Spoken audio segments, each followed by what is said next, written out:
This is Cast of Wonders, the fiction podcast for young adults featuring stories of the fantastic. Welcome. Hope you all had a great Christmas time, if you do in fact celebrate Christmas. Well, whether you do or not though, I hope you had a pleasant and restful break. Looking forward to New Year's Eve? Do you have your list of New Year's resolutions all ready to make and then break? Until then, let us entertain you with a story. Today we present Nathaniel Lee's story, The Alchemist's Children. Nathaniel's been here several times before. Welcome back. Nathaniel Lee's writing can be found in various places around the internet, including Daily Science Fiction, Idiomancer and Intergalactic Medicine Show. You can follow his writing blog at www.mirrorshards.org, where you can also find a complete bibliography with links. He currently lives in North Carolina with his wife, son, obligatory cat, and a room full of board games. He has a story coming out in Beneath Ceaseless Skies soon, as well as a return visit to Orson Scott Card's Intergalactic Medicine Show, and a break-in piece at Cemetery Dance. Your narrator is Danny Ware. Danny grew up in Sussex, England, all very ordinary until, at 13 years old, she was one of the first girls at an all-boys boarding school. Surviving these interesting times, she went on to study Old School English Lit at the University of East Anglia in Norwich, England. While at UEA, she met the local Dark Age reenactment group and began over a decade of running around in old castles armed with an interesting assortment of cutlery. Various jobs included shop manager, actuarial technical clerk, document designer, and kissogram girl, as well as crewing at the local theatre, training as a fitness instructor, and joining the Territorial Army, Royal Anglican Regiment. Moving to London in 2001, Danny landed at cult retailer Forbidden Planet, London Limited, and took on everything from marketing strategy to running events to building the company's social media profile. She also found herself with two new responsibilities, a mortgage and a child. In 2008, after going to an SF con for the first time in 15 years, Danny started writing again, and so the Echo series was born. It's a genre she calls sardonic fantasy, a sharp and modern edge of cynicism to all that nice stuff with the heroes in. She's been told she swears far too much and writes a mean combat scene. Danny lives in South London with her son and two cats.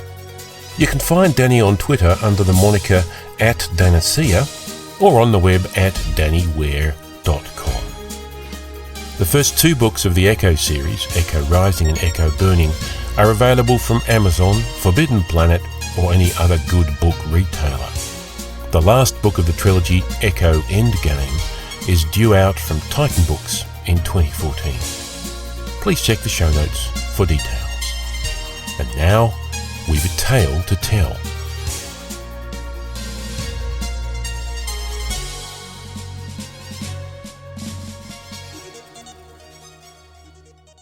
The Alchemist's Children by Nathaniel Lee. Read by Danny Ware. Jen's brother was crazy, and it was her father's fault. Jen had only the faintest memories of the man. He'd left when she was still a toddler, so all he was to her was a vague booming voice and a scratchy chin. But Newton's troubles were clearly the result of their father's influence. Their father, the alchemist, who had promised to write every week. Newt was, even now, locked in his dorm room, attempting to distill truth in an alembic. His roommate had called in desperation after the fumes had sent half the floor into a coughing fit, and the other half into a hypnagogic trance in which they spouted strange and terrible prophecies. Jen had fielded the call in their mother's absence.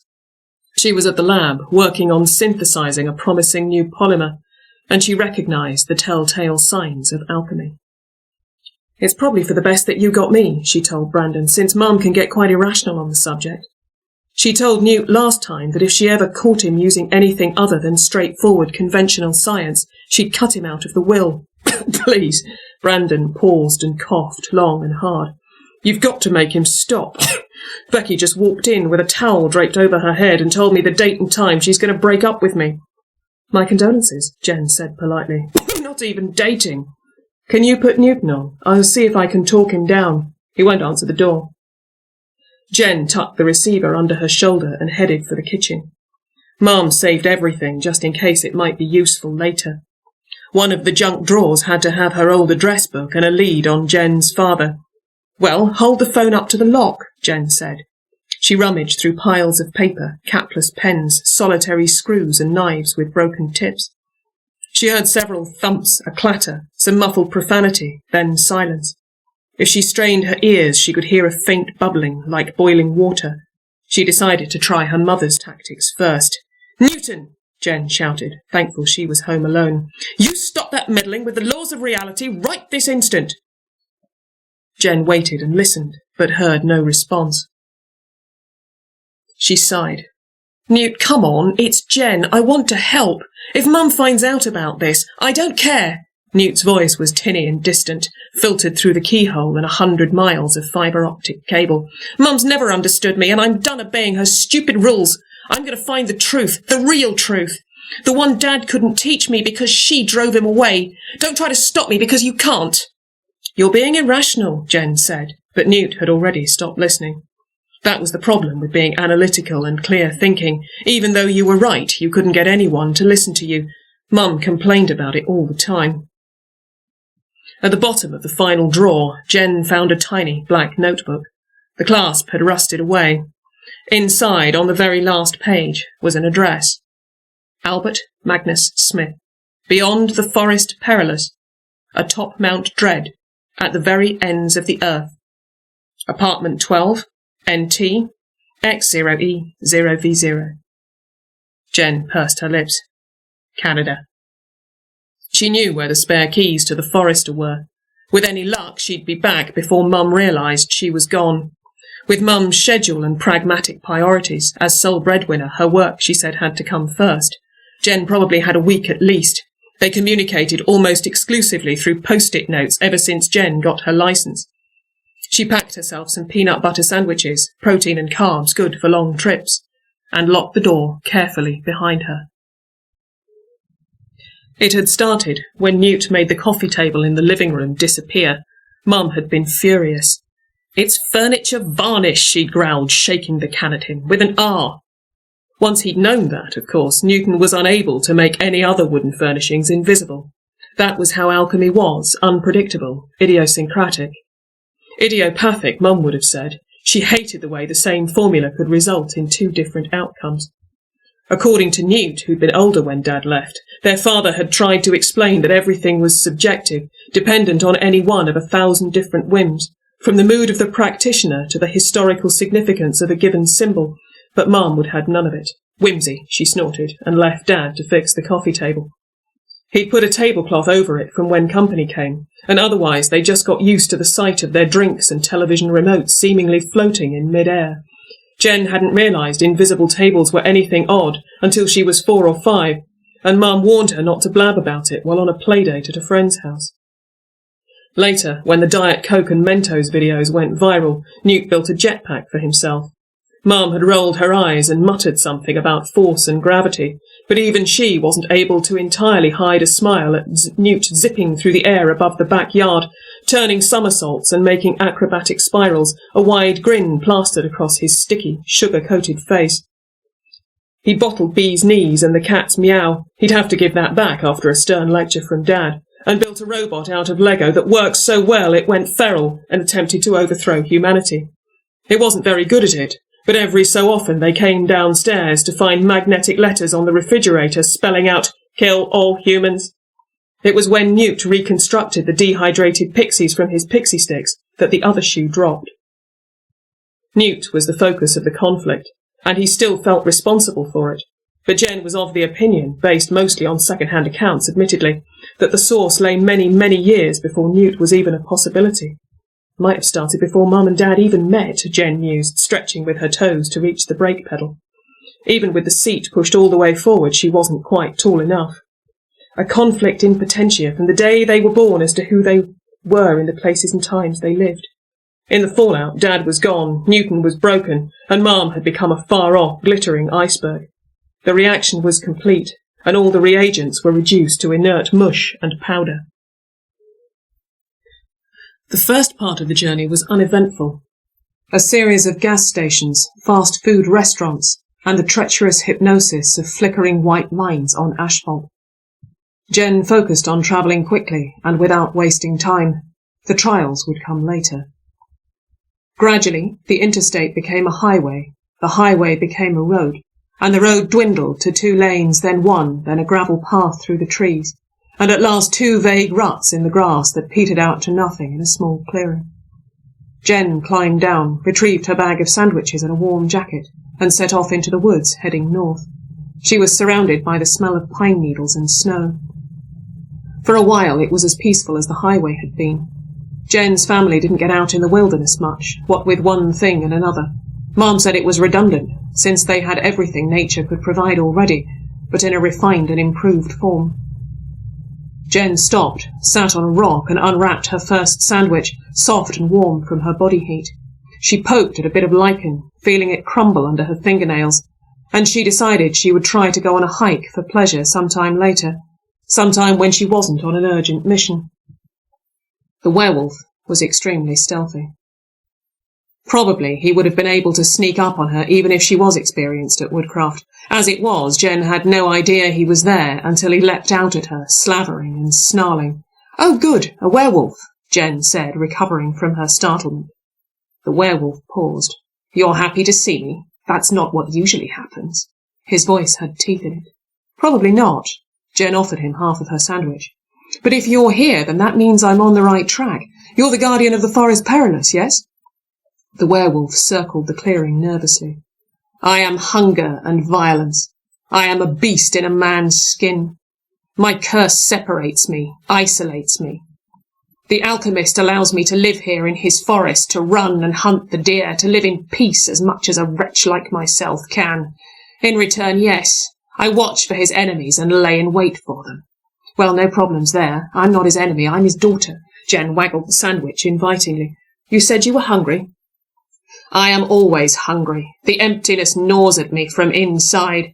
It is all I can do not to fall upon you and devour you where you sit. I can smell your blood." The werewolf crouched, his half-lupine limbs folding awkwardly together. His nostrils flared. Jen caught the smell of him, musky and sour, wet dog and locker room. Jen brought her sandwich back and took another bite. "It seems like you have several comorbid pathologies, possibly part of a unique syndrome. It's a little beyond the current scope for me to say, but the symptoms are probably individually treatable. The hypertrichosis is the simplest. Even just shaving would probably work, but you might consider electrolysis or laser hair removal. The aggressive ideation and fixation on violent imagery is troubling. You might need medication, but at the least you should start seeing a therapist to try and work through those issues. I can recommend a very good one. The hunger pangs sound the most worrisome to me. Have you ever been tested for hypothyroidism?" The werewolf shook his head wordlessly. Jen pulled out a notebook and scribbled down a name and phone number. "My mother knows a very talented endocrinologist. I don't imagine you have a general practitioner to refer you, but I'm sure Mum's recommendation will get you an appointment slot. Once you get that under control, you'll probably find your anger issues more manageable too." "You mean, you think I can be cured?" "Well," Jen said, finishing her sandwich, "I couldn't honestly say it would be a cure, since the condition looks to be chronic and with at least some genetic basis. But a solid treatment plan would definitely improve your quality of life immeasurably. What's most important is regaining your dignity as a person apart from your condition, or conditions." She tore the page off her notebook and handed it over. "I've outlined some steps you can take in your diet to get started, but I think you should see a proper medical expert as soon as you can. Thyroid issues can lead to cancer and all sorts of complications if they're not addressed." The werewolf clutched the ragged white paper in his gnarled, misshapen claws. A tear glinted in one yellow eye. "Thank you. Oh, thank you, mistress." "Not at all. Happy to help. Any friend of my father's, you know." Jen hopped down from her rock and held out a hand. The werewolf, looming over her, dark-furred and shaggy, shook it carefully. "Good luck." "Yes." His ears flickered and his head went up. "I must hunt, lest my hunger overcome my will. Farewell, mistress." He bounded into the green-tinted shadows of the forest. Don't fill up on meat. Get some whole grains and some vitamin B, Jen shouted after him. She wasn't sure he heard. She put her plastic wrapper back in her pocket and journeyed on. The remainder of the trip was relatively simple. The iron golem was pleased enough to hear about electroplating and rust-resistant coatings that he agreed chasing Jen would only risk opening more microfractures to speed oxidation. The chimera slunk into the woods in embarrassment after Jen couldn't stop laughing for almost 10 minutes. The vampire wouldn't get within 15 feet of Jen after a handful of garlic oil pills. At last, Jen stood before the alchemist's castle. There was a small mailbox planted in the dirt on this side of the drawbridge. This gave Jen a twinge of anger, marbled through with sadness as though one of them were decaying radioactively into the other. She wondered which one started the reaction. Her father had never written them any letters, not even cards for their birthdays. A somewhat ragged owl with white plumage was sorting letters. Honestly, Jen said, rolling her eyes, it's not like your species has particularly great direction sense, or day vision for that matter. Pigeons would have made much more sense, something migratory at least. Hey, the owl snapped.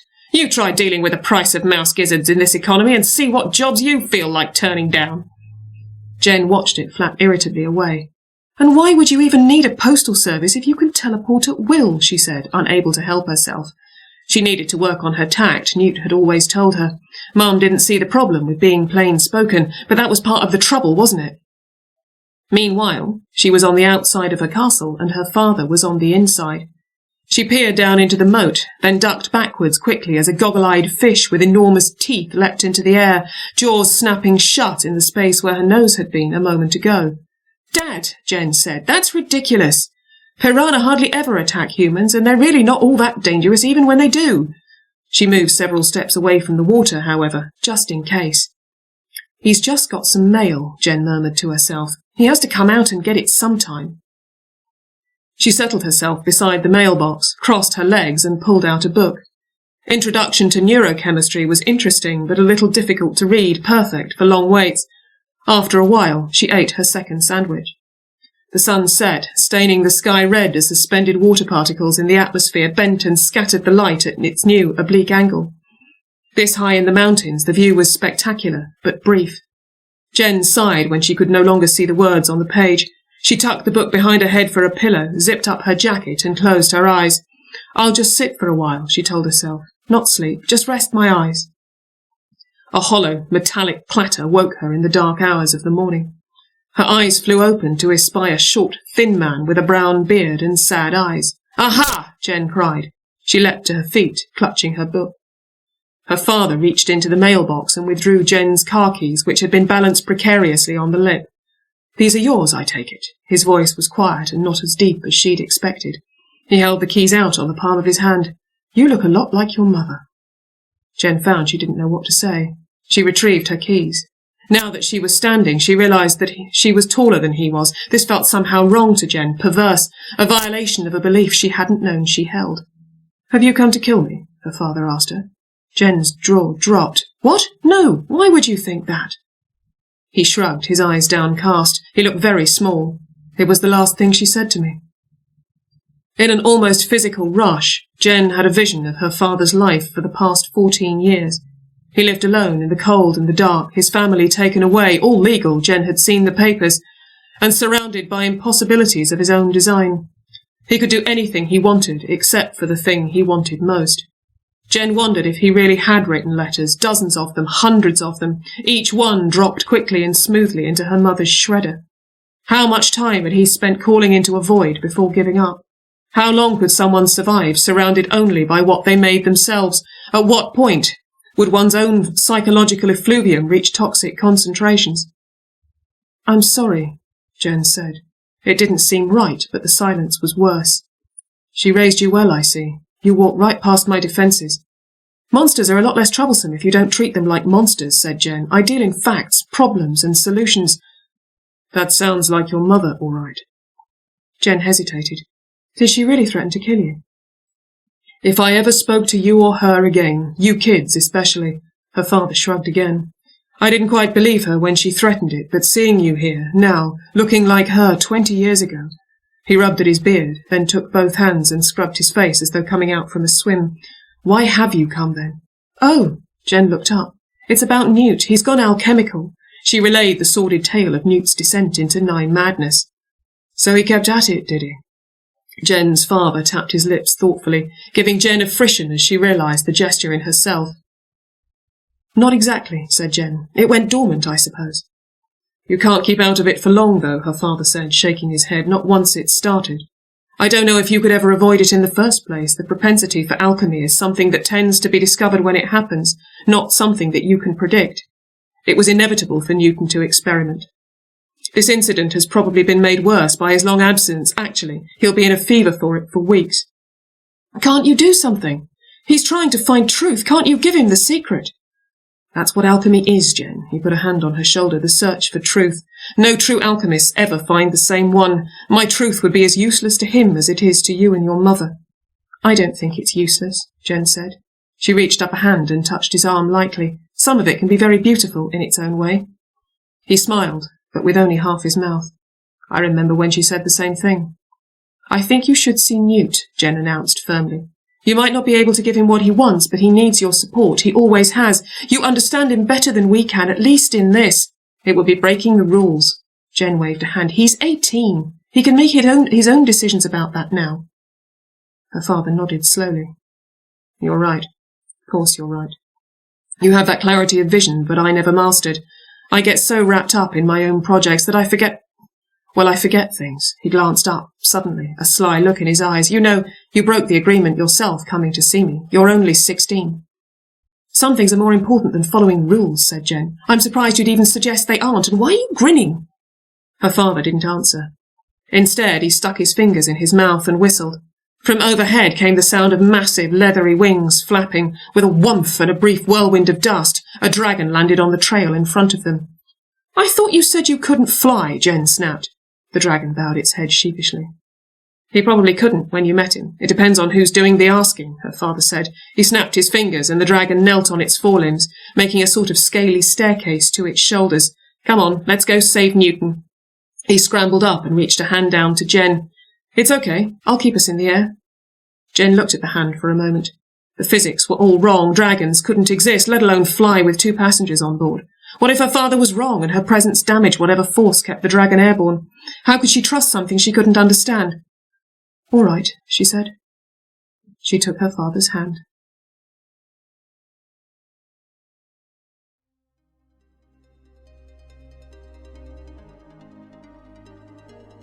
And so ends The Alchemist's Children. Of this story, Nathaniel says, "Mostly I was setting out to write something light-hearted and funny. The opening scenes of the misfiring alchemical contraptions were my mental starting point, and Jen's odd quest kind of grew out of that. I've had a pretty up and down relationship with my own father. Divorced when I was about 5, Mum got custody, so disappearing dads pop up pretty regularly in my fiction. No one in this story bears any particular relation to real people, I hasten to point out. Just the sensation of growing up in a single-parent household and the unease and confusion it brings to the table. I'm in my 30s now and I still see the after effects in my psychology. Most of the events that occur on the way are references, not very subtle ones, to works of fantasy that helped define the genre for me, one of which is The White Beast, a story from Roger Zelazny's novel anthology Dilvish the Damned. If anyone out there recognised it straight up, then I owe you a Coke.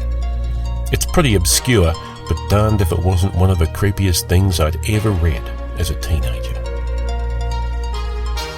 Have you been following our serialised story Camp Myth? If not, why not? It's the very last chapter this Wednesday, chapter 15, and as you'll see, the adventures of our heroes have barely begun. But what happened to Felix? Check it out on the Cast of Wonders website at castofwonders.org/camp-myth. We sincerely hope you've enjoyed the book as much as we've enjoyed bringing it to you every week. Cast of Wonders is a production of Wolfsbane Publishing. The editor is Marguerite Kenner. The host and audio producer is Graham Dunlop. Artwork is by Barry J. Northern. It's released under a Creative Commons Attribution, Non-Commercial, No Derivatives license. Share it, but don't change or sell it. Theme is Appeal to Heavens by Alexinov from musically.com.